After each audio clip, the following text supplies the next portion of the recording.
దేవాన్ని కృప చొప్పున నన్ను కరుణింపు, నీ వాత్సల్య బాహువులు చొప్పున నా అతిక్రమను తుడిచివేయు.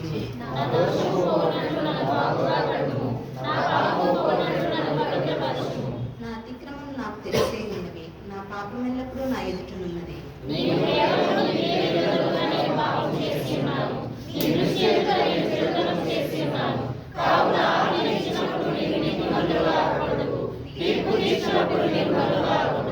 నేను పాపంలో పుట్టినవాడను, పాపంలోనే నా తల్లి నన్ను గర్భం ధరించింది.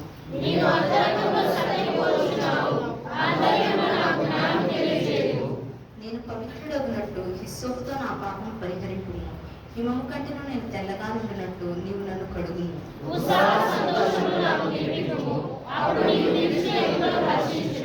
నా పాపములకు విముఖుడగు కమ్ము, నా దోషములన్నింటినీ తుడిచివేయుము.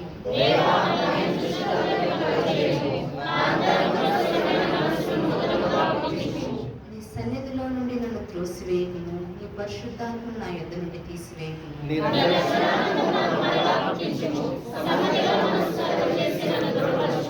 అప్పుడు అతిక్రమములు చేయవారికి నీ త్రోవను బోధించేదురు, పాపులలో నీ తట్టు తిరుగుదురు.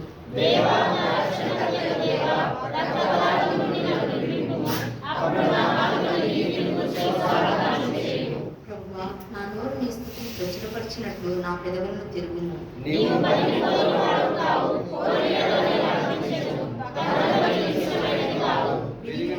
విరిగిన మనసే దేవునికి ఇష్టమైన బలుడు. దేవా, విరిగినలిగిన హృదయమును నీవు అలక్ష్యము చేయవు.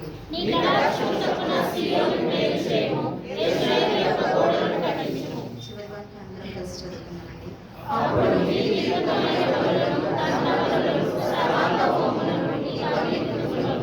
అప్పుడు